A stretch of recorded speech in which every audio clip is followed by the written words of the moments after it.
E aí, gente, Hackman aqui. No vídeo de hoje a gente vai falar sobre algumas notícias sobre computação quântica que são meio que absurdas não, são meio exageradas. Por exemplo, essa aqui de 2021, né, de um mês atrás, não, de alguns dias atrás, né, uma semana. Não sei nem que dia é hoje direito. Acho que é de um mês, vai. Da IT Media. E, gente, o que eu vou falar aqui, tipo, o jornalista, ele não sabe sobre esse assunto. Então, ele não, assim, ele nem é obrigado a saber, mas a questão é que tem que haver mais comunicação entre, é, sei lá, a mídia e a parte de tecnologia, na parte de computação quântica, para não ter esses exageros, né? É que nem a inteligência artificial.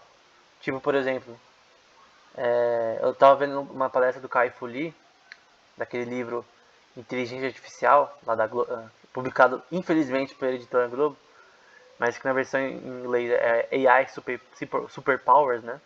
Os superpoderes da inteligência artificial, que fala muito sobre a China, sobre o desenvolvimento de inteligência artificial na China.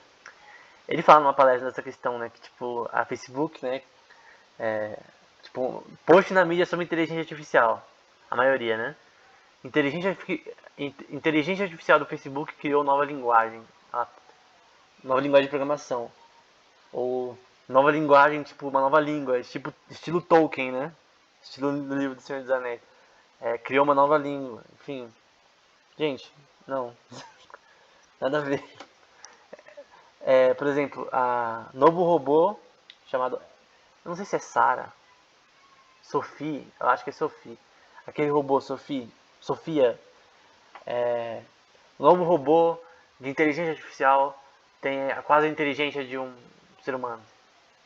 Esses são normalmente posts de manchetes sobre inteligência artificial. Sobre computação quântica também é assim. Computador quântico resolve problema de 3 milhões de vezes mais rápido do que um computador clássico. E parabéns, supremacia quântica. Foi muito assim também na época da Google, né?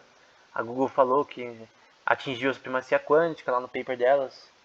Na época, quando eu li o paper da Google, eu não entendi muito bem, porque eu não tinha estudado o suficiente esse assunto para entender mais ou menos. Eu ouvi até alguns pesquisadores falando sobre esse assunto, mas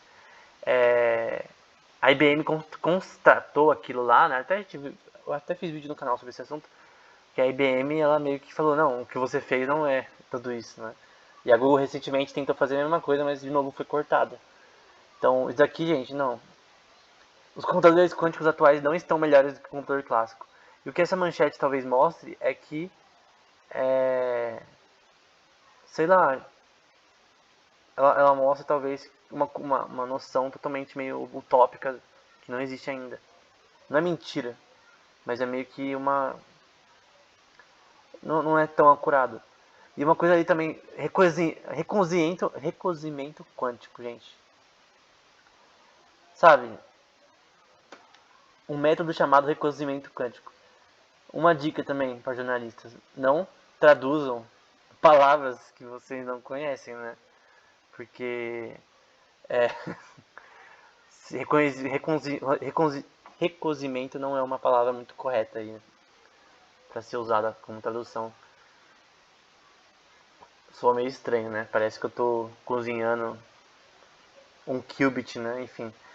Cointelegraph, mais sobre bitcoins, né? Banco Central fecha parceria com o Brasil Quantum para adaptar Pix à computação quântica. Uau! Apoio da Microsoft para realizar estudos como mudar a criptografia do Pix. Uau, incrível! Parabéns, Microsoft, parabéns ao Banco Central que está tentando fazer que os sistemas sejam seguros contra ataques quânticos de criptografia. Mas a questão é que não tem computadores quânticos atualmente que rodem essa criptografia.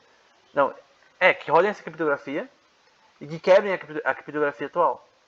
Então, uma coisa importante é que no futuro computadores quânticos podem sim ter um nível de capacidade, né, de quebrar as criptografias atuais pelo fato de serem exponencialmente mais rápidos do que computadores atuais, né?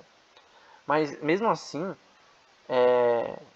o cara tá falando que fecha parceria, então tem um negócio, uma parceria de negócios com uma instituição aí, Brasil Quantum, para adaptar o Pix, que é um aplicativo de negócios de transações, né, para a computação quântica. Quando eu vejo um aplicativo que fala, nós implementamos segurança contra alguma coisa quântica, né? Sei lá. Nós estamos seguros contra quantum ataques, né? Contra ataques de computadores quânticos. Gente, o computador quântico atual não faz nada suficiente para isso. Não tem como usar um computador quântico ainda para quebrar a criptografia. Ninguém conseguiu e dizem que você precisaria de um computador de 20 milhões de qubits para fazer isso daí. 20 milhões não, tô exagerando. Eu lembro que no começo falaram que era 20 milhões de qubits que você precisaria. Lembrando que, por exemplo, os computadores da D-Wave têm cerca de 2.000 qubits. Então esse é o nosso padrão no momento. Provavelmente já aumentaram até essa hora. Não sei se a D-Wave já aumentou o número de qubits, mas o padrão hoje é 2.000 no máximo. Que é bastante coisa. Por exemplo, o da Google era 72 qubits. Quanto mais qubits, mais velocidade, entre aspas. Quantos mais qubits também, é mais dificuldade de você fazer, de você guardar a informação e fazer processamento de informação, né? Mas então tem esse problema, né? Quanto mais qubits, mais difícil você lidar com isso. Mas a questão é que não dá para implementar nada contra computação quântica. Nada. É impossível.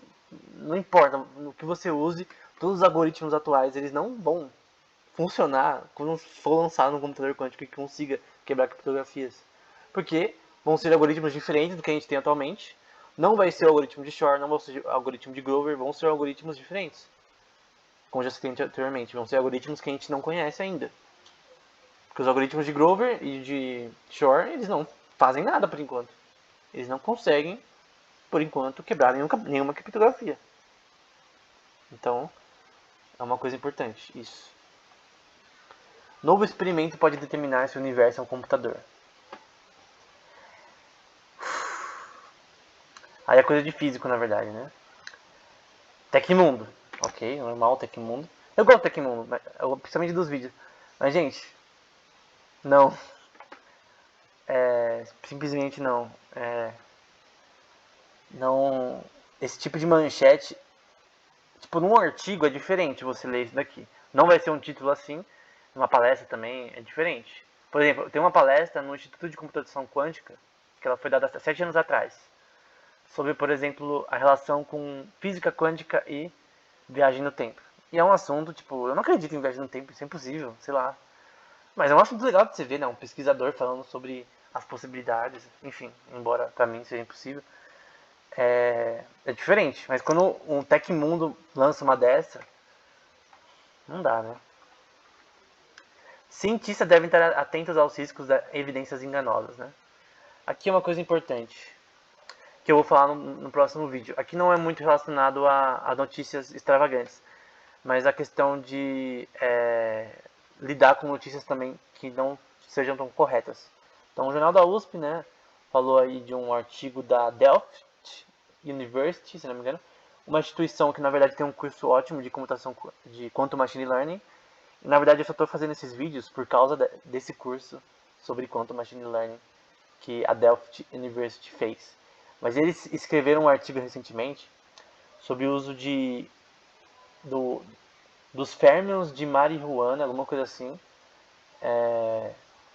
que para uso na computação quântica, né? E esse trabalho ele meio que foi publicado na Nature, que é uma revista famosa, mas ele foi retratado, né? A gente vai falar disso no próximo vídeo. Que muitas vezes esse assunto é tão legal, mas às vezes a gente tem que estar ligado nos resultados, se os resultados do artigo realmente são relevantes. Nesse caso, o artigo foi retratado. Enfim, é estilo Jonah Jameson quando ele teve que retratar o... Não sei qual filme que o Jonah Jameson do Homem-Aranha, né, tem que retratar lá. Acho que é no 3, né? Que o cara lá de cabelo amarelo, lá, esqueci o nome dele. O Ed, né? Ele vende fotos falsas, né? E acaba publicando, ele tem que retratar a notícia. Enfim, é mais ou menos isso. Enfim, espero que esse vídeo tenha sido útil. Até o próximo.